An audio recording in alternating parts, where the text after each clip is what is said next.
Today we're talking about 1 Samuel chapter 21, verses 10 through 15. And so the main topic this is talking about is the highest of highs and the lowest of lows. So when I was a child, there used to be a show on the ABC station. It was called The Wide World of Sports. And I used to enjoy watching the introduction to this show because it started off with the narrator, the announcer, saying, "The thrill of victory." And then it would show somebody in the Olympics, like a woman gymnast, and her scoring a perfect 10. And then it said, followed by, "and the agony of defeat." And then it would show a ski jumper jumping off a cliff. And then once he landed, he completely tumbled and wiped out. So your life will be filled with these highs and these low moments. So in this chapter, it talks about David. Everyone remembers David? David and Goliath, remember? How tall was Goliath, everyone? As tall as that ribbon over there. So David, who was just a really, really short guy, shorter than me actually, he managed to defeat Goliath, right? And then, so after this happened, at this point he was considered to be the king of Israel. Once King Saul died, he was going to take over as king. And so when David came back to Israel, he was welcomed back with fanfare. Everyone was singing songs for him. They were playing musical instruments. Everyone welcomed David back with open arms. However, this made King Saul kind of jealous for David. He was thinking, why is David being greeted with all this fanfare? And people were crediting David for defeating the Philistines. And King Saul said, so I only took credit for thousands. However, David took credit for tens and thousands. So David was at the top of his life at this point. He was at the top of the mountain. His life couldn't have been any better at this point. However, from this day on, the day King Saul began to become greedy and jealous, that's when David's life started to get very, very difficult. So from this point on, King Saul attempts to kill David several times. So King Saul tries to kill him with a spear. So David was practicing his harp, and King Saul tried to murder David a couple of times. And David managed to dodge that spear, and he managed to avoid murder. And after that, King Saul tried to have David marry his daughter because King Saul's daughter was madly in love with David. And King Saul said, "You can marry my daughter if you bring me back 100 Philistines."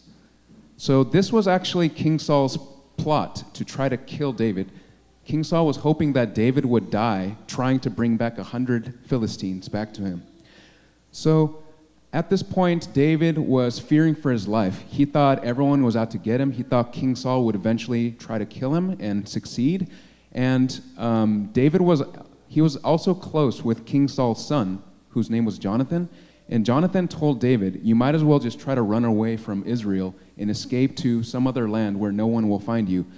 Now, what's funny is in this story, David escapes to Philistines, right? So the land that David destroyed with his military power, he ran away to Philistines and tried to pose as a crazy man so no one would think that he was David, so no one would try to kill him.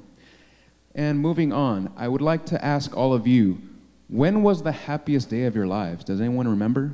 It could be like the day you graduated from middle school, elementary school. It could be the day you got a Minecraft, Jaden. What was your happiest day, Jaden, of your life? Still thinking. Still thinking. So I hope your happiest day comes. Let me share a personal story. So are there any football fans here? Seahawks fans? Raise your hands. Yes, go Hawks, right?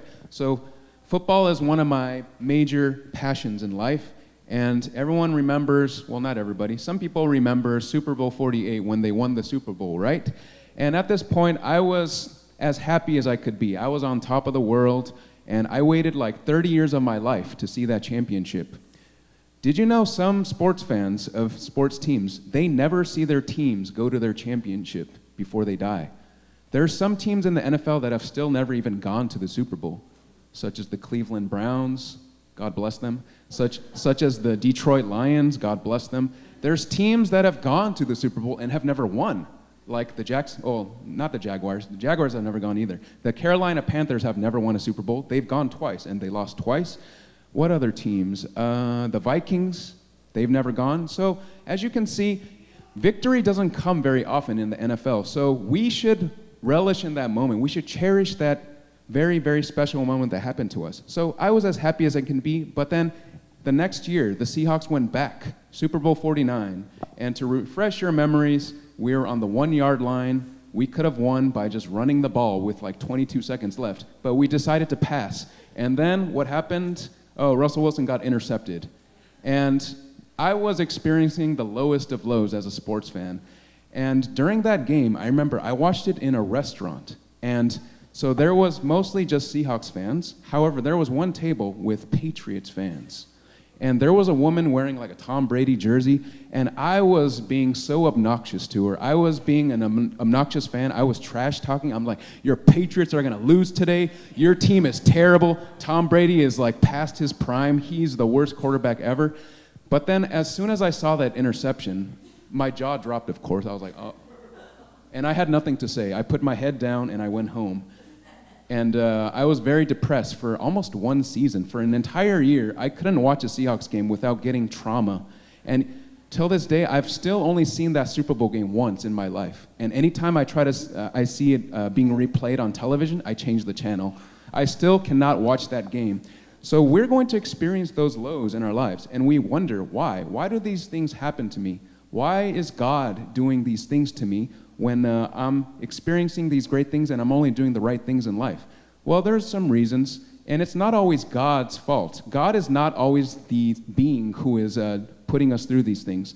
Satan can be one of the reasons, because Satan is trying to turn you away from God. Satan is trying to tempt us, so that way we are being tested. And what else? Well, the world is filled with darkness and lightness, right? So there has to be that balance.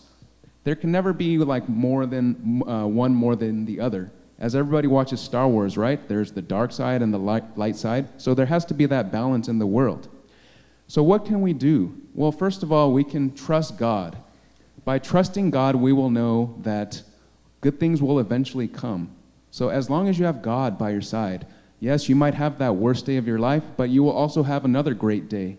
And we can also draw near to others. So rely on your friends. Rely on your family members. And as long as we do that, God will always be with us and everyone will always help us. Amen.